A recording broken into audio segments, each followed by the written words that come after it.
बिस्मिल्लाहिर्रहमानिर्रहीम, अस्सलाम वालेकुम। इद्दत केस में इमरान खान साहब और उनकी अहलिया बुशरा बीबी की दरखास्तों पर फैसला आ गया और इन दोनों की सज़ा मुअत्तली की दरखास्तें अदालत ने मुस्तरद कर दी और इनकी सज़ाएँ 7-7 साल की जो सज़ाएँ हैं वो बरकरार रखी हैं। लेकिन इसमें एक बड़ा अहम नुक्ता है, जो 10 सफ़ात पर तफसीली फ़ैसला जारी किया गया है उसमें एक बड़ा अहम नुक्ता है और वो ये है कि चूँकि इनकी मरकज़ी अपील वो लगी हुई है और 1 महीने के अंदर अंदर फैसला करने का हाई कोर्ट कह चुकी है, इस्लामाबाद हाई कोर्ट ने कह दिया है और कहा था कि 10 दिन के अंदर सजा मुअत्तली का फैसला करें और 1 महीने के अंदर अंदर मरकजी अपील का फैसला करें। तो अब उसमें भी 20 दिन बाकी रह गए हैं मरकजी अपील के फैसले में। तो एक नुकता यह बताया गया है कि जी जब मरकजी अपील जो मेन केस है वो भी चल रहा हो और उसमें जल्द फैसला होना हो तो फिर सुप्रीम कोर्ट के फैसले का हवाला दिया गया है कि फिर इस तरह से ये जो दरखास्त होती है सजा मुअत्तली की वो मंजूर नहीं की जाती। दीगर बातें भी की गई हैं, लेकिन ये एक बड़ा अहम पॉइंट है। अब देखते हैं कि मरकजी अपील का फैसला क्या आता है, क्योंकि यह केस नहीं ठहर सकता। जिस तरह साइफर केस को आपने देखा, जिस तरह दीगर केसेस को देखा, ये उनसे भी बहुत ज्यादा कमजोर केस है। तो अब 20 दिन के अंदर अंदर सेशन जज ने फैसला सुनाना है और इससे पहले यह हो चुका है कि तहरीक इंसाफ की तरफ से कह दिया गया था कि जी हमने इन पर अदम इत्मीदी किया है, क्योंकि chief justice Islamabad high court Aamir Farooq ने अगर यह केस लगाया अफजल मजूका के पास तो ऐसे ही नहीं लगाया, तो वो किसी भी जज के पास अगर केस लगाएंगे तो उससे हमें इंसाफ की उम्मीद नहीं है। इसीलिए अब ये कह दिया गया है तहरीक इंसाफ की तरफ से कि फौरी तौर पर वो इस्लामाबाद हाईकोर्ट जा रहे हैं ये सजा मुअत्तली की बात पर भी, ये दरखास्त मुस्तरद होने पर भी। मेन केस अभी चल रहा है और ये दरखास्त इसलिए होती है कि जब तक मेन केस का फैसला नहीं होता तो खाम खा कोई ऐसे ही सजा ना भुगतता रहे और बाद में पता लगे कि जनाब उसको तो रिहाई मिल गई है, तो फिर इतना अरसा वो क्यों जेल में रहा। तो फिलहाल सजा मुअत्तल कर दी जाए जब तक के मरकजी केस का फैसला नहीं होता। इसमें और वजूहात भी हैं, उस पर भी आऊंगा। दूसरी चीज, सुप्रीम कोर्ट में जो कुछ हुआ है वो बड़ा अहम है।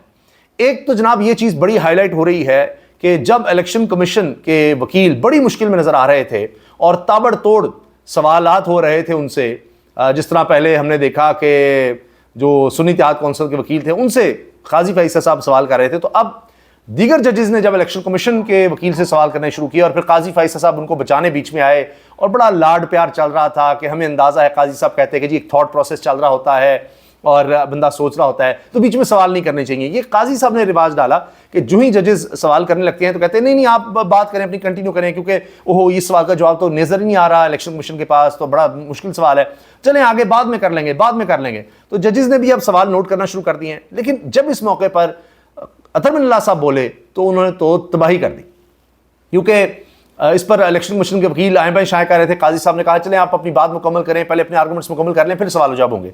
तो अतर बिन अल्लाह साहब ने कहा कि जो दीगर वकला थे उनके साथ ये रवैया नहीं था, उनसे सवालात होते रहे, यानी काजी साहब उनको नहीं मौका दे रहे थे, उनसे सवाल करते रहे। अब जब इलेक्शन कमीशन की बारी आई है तो कह रहे हैं इनसे सवाल ही ना करें, ये नहीं हो सकता। ये बड़ा दिलचस्प मामला था। और एक मौके पर आके जस्टिस मंसूर अली शाह साहब ने भी कहा कि आप पानी पी लें, ये उन्होंने इलेक्शन कमीशन के वकील को कहा, क्योंकि उसके पास कोई जवाब नहीं था। आखिर में उसने हार मान ली और कहा जी मैं आपको मुतमईन नहीं कर पाया, और 2 बातों को मानना पड़ा, एतराफ करना पड़ा 2 बातों का। ये बड़ा अहम मामला है जो मैं आपसे अर्ज कर रहा हूं कि जहां से सारा केस ये अब तहरीक इंसाफ के हक में जाता नजर आ रहा है, ये मखसूस नशिस्तों का मामला। एक चीज जो एडमिट की, एतराफ किया इलेक्शन कमीशन के वकील ने, वो ये थी कि जी तहरीक इंसाफ की तरफ से मखसूस नशिस्तों की लिस्ट दी गई थी, मखसूस नशिस्तों की लिस्ट दी गई थी।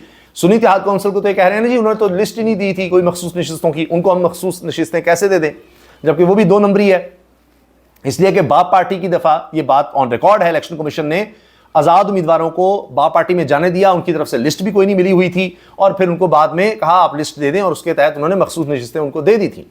खैर अब जनाब एक तो सुन्नी इत्तेहाद कौंसिल का ये कि जी आप आजाद उम्मीदवार जो तहरीक इंसाफ के आजाद उम्मीदवार हैं वो आपके पास गए, लेकिन आपने लिस्ट कोई नहीं दी थी, लिहाजा जनाब आपको नहीं दी जा सकती।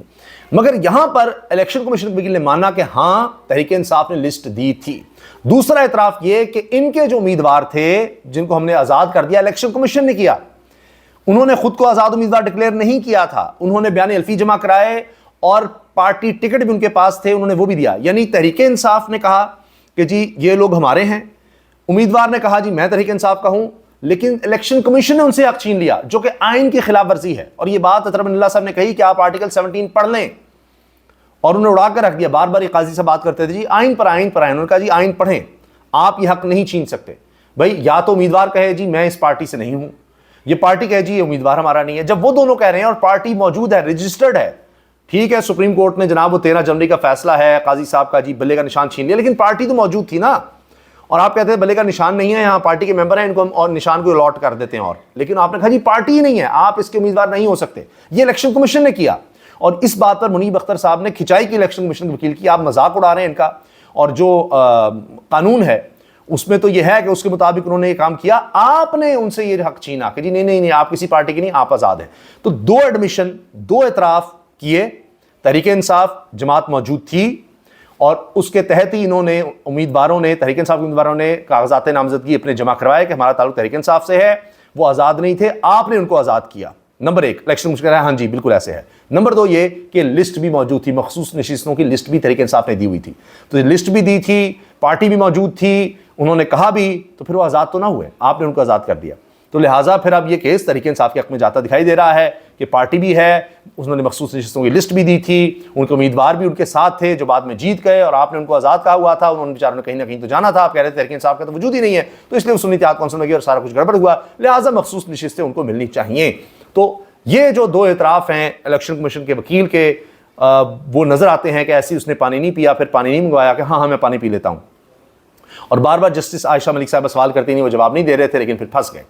तो इमरान खान साहब जो हैं, एक तो उनके हक में ये बड़ी बात आ गई, दूसरी चीज़ जो बड़ी अहम पेशरफ्त हुई है बहुत बड़ी, वो है इमरान खान बार बार कहते रहे कि 9 मई के हवाले से जुडिशल कमीशन बनाया जाए, जुडिशल इंक्वायरी की जाए, वो हर सतह पर, कभी काजी फाइसा साहब को कह रहे हैं, कभी जनाब वो वफाकी हुकूमत से कह रहे हैं कि हाँ अगर हमारे लोग हैं बनाएं, हत्ता कि ISPR की तरफ से भी कहा गया जी ठीक है हमें कोई इतराज़ नहीं है, जुडिशल कमीशन बना दिया जाए, लेकिन हुकूमत ने नहीं बनाया।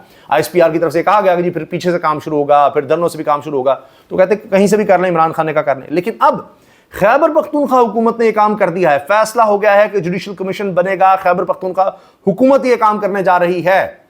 अब वफाकी हुकूमत नहीं करती तो खैबर पख्तूनख्वा हुकूमत ने काम कर दिया, फैसला हो गया।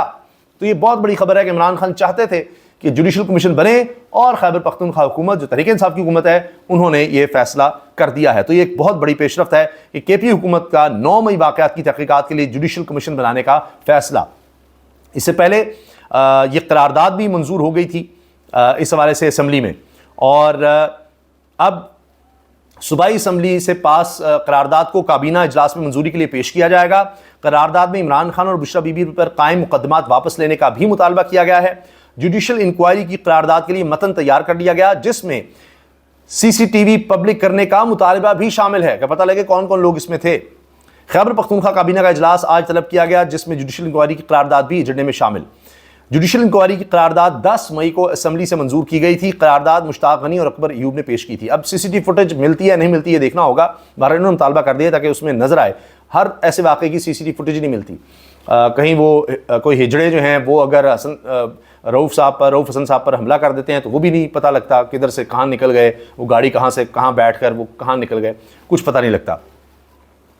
अच्छा, इसके साथ जनाब ये नुक्ता बड़ा अहम है कि जो माहिर कानून शहबाज खोसा हैं वो कह रहे हैं, और ये कुछ केसेस में तहरीक इंसाफ की तरफ से वकील हैं, हम कहते हैं निकाह केस में असल दरख्वास्त 10 जुलाई से पहले होनी है। मैंने आपसे अर्ज़ किया ना, अब 20 दिन तकरीबन रह गए हैं, उसके अंदर 20 दिन से भी कम रह गए, क्योंकि 1 महीने का वक्त दिया था इस्लामाबाद हाई कोर्ट ने। तो 10 जुलाई से पहले इसमें निकाह केस में दरख्वास्त जो है उस पर फैसला आना है। अभी सज़ा मुअत्तल हो जाती तो फिर भी मामला असल अपील पर जाना था। निकाह केस में सज़ा आज मुअत्तल होती तो सरकारी वकला एतराज़ लेकर आते। इसके अलावा जनाब इद्दत के हवाले से बनाए गए घटिया केस के हवाले से पीर नूरुल हक कादरी साहब, अल्लामा राजा नासिर अब्बास साहब और साहबजादा हामिद रज़ा साहब का अहम वीडियो बयान।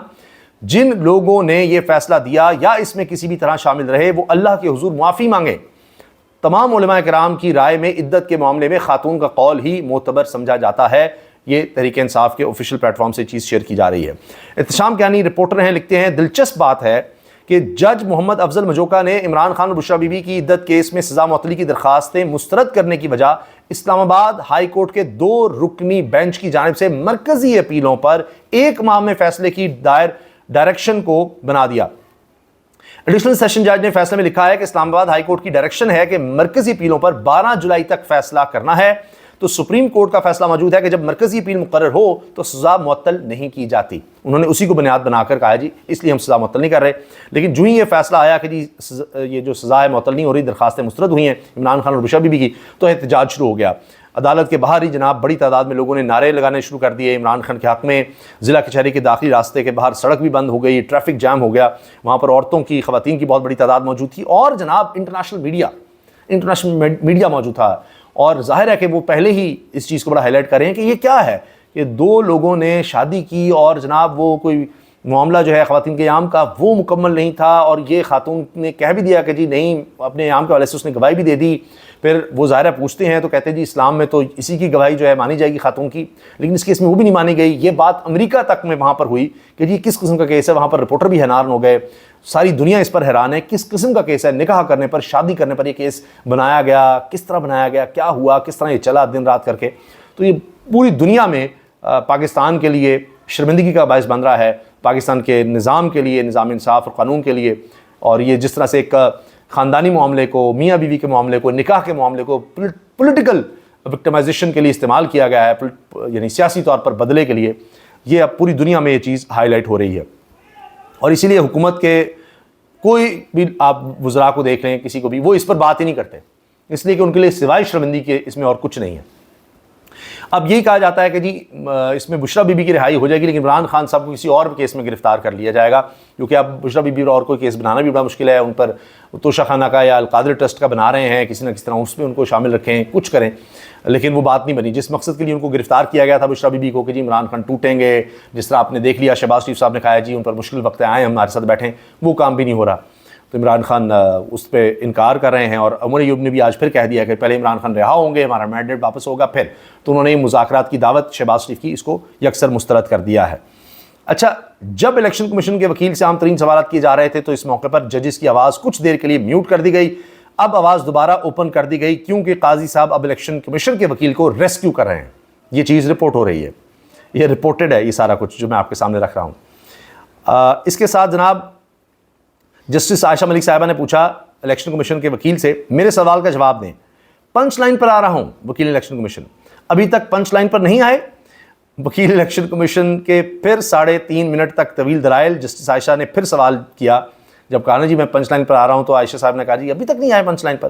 तो जस्टिस मंसूर अली शाह साहब ने पानी पीने का मशवरा दे दिया और साथ ही वकील इलेक्शन कमीशन ने पानी मंगवा लिया कि सवाल का जवाब ना देना पड़े, वो पानी पी लूँ और कुछ ऐसा हो जाए वैसा हो जाए, मुझसे सवाल ना इस तरह से हों।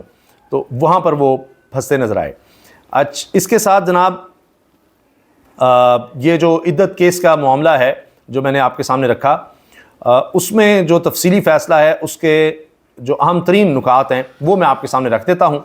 इसमें कहा यह गया है कि सज़ा मुअत्तली की दरखास्तें मुस्तरद की जाती हैं। एडिशनल डिस्ट्रिक्ट एंड सेशन जज मोहम्मद अफजल मचोका ने बानी चेयरमैन PTI और बुशरा की सज़ा मुअत्तली पर फैसला सुनाया। अदालत ने दिन 3 बजे फैसला सुनाने का वक्त मुकर्रर कर रखा था और उसमें उन्होंने जनाब ये फैसला सुनाते हुए कहा कि अदालत ने फ़रीक़ैन के दलाइल सुनने के बाद फैसला महफूज किया था। अदालत ने 10 सफ़ात में मुश्तमिल तफसीली फैसला जारी किया। सज़ा मुअत्तली या ज़मानत पर रिहाई की दरखास्तों पर समाअत के दौरान मुकदमे के मेरिट्स पर बात नहीं की जा सकती। दोनों मुल्ज़िमान को दी गई सज़ा ना तो कलील मुद्दती है, यानी कम मुद्दत की नहीं है, और ना ही वो सज़ा का ज़्यादा हिस्सा भुगत चुके हैं। अदालत ने पाकिस्तान क्रिमिनल लॉ जर्नल में मौजूद मोहम्मद रियाज बनाम सरकार केस का हवाला दिया। फैसले में कहा गया कि मोहम्मद रियाज बनाम सरकार केस के फैसले में कहा गया है कि ज़मानत अंडर ट्रायल मुल्ज़िम का हक़ है, सज़ाई याफ्ता का नहीं। बानी PTI, अच्छा सज़ाई याफ्ता से मियां नवाज शरीफ साहब थे और उनको जिस तरह से सहूलत यहाँ पर मिली है, जो कुछ उनके साथ जनाब वो नादरा से लेकर अदालत, इस्लामाबाद हाई कोर्ट, नैब, सारी प्रोसिक्यूशन, जिस तरह उन्होंने सहूलतकारी की है वो कोई उसकी नज़ीर नहीं मिलती। वहाँ कहीं किसी केस का, किसी कानून के हवाले की ज़रूरत नहीं है, वो एक स्पेशल ही है, वो काम अलग है। लेकिन यहाँ पर जनाब जज साहब ने कहा है कि नहीं, सज़ाई याफ्ता के लिए जनाब मामला और है, अंडर ट्रायल के लिए और है। तो नवाज शरीफ साहब सज़ाई याफ्ता थे जब बाहर से आए हैं और वो कहते थे काजी फैसल साहब आएंगे तो फिर नवाज शरीफ साहब आएंगे, फिर इलेक्शन होंगे, फिर ये सारे मामला होंगे। तो अब सबको समझ आ रही है कि क्यों काजी फैसल साहब का इंतज़ार किया जा रहा था। बानी PTI इमरान खान और बुशरा बीबी ने सज़ा मुअत्तल करके ज़मानत पर रिहाई की दरखास्तें दायर कर रखी थी और दोनों को 7-7 साल की सज़ा सुनाई गई थी, जो सज़ा अब बरकरार रखी गई है। तो अब देखते हैं इस्लामाबाद हाई कोर्ट में ये कब जाता है मामला, क्योंकि अब वैसे ही इसमें लगभग 2 हफ्ते रह गए हैं, तो इसका मरकज़ी फ़ैसला सेशन जज साहब ने करना ही है।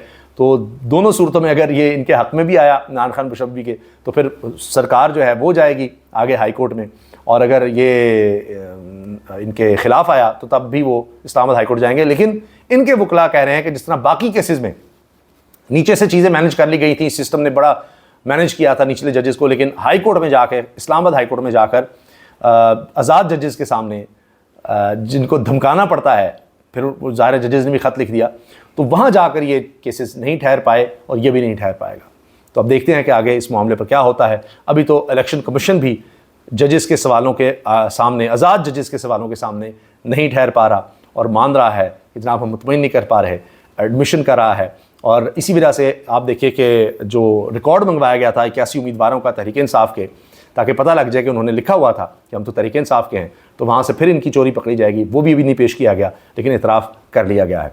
और फिर जुडिशल इंक्वायरी वाला जो मामला है वो खैबर पख्तूनख्वा हुकूमत ने ख़ुद अपने हाथ में ले लिया है, तो वो भी एक बहुत बड़ी पेशरफ्त है। इजाज़त दीजिए, अल्लाह हाफ़िज़।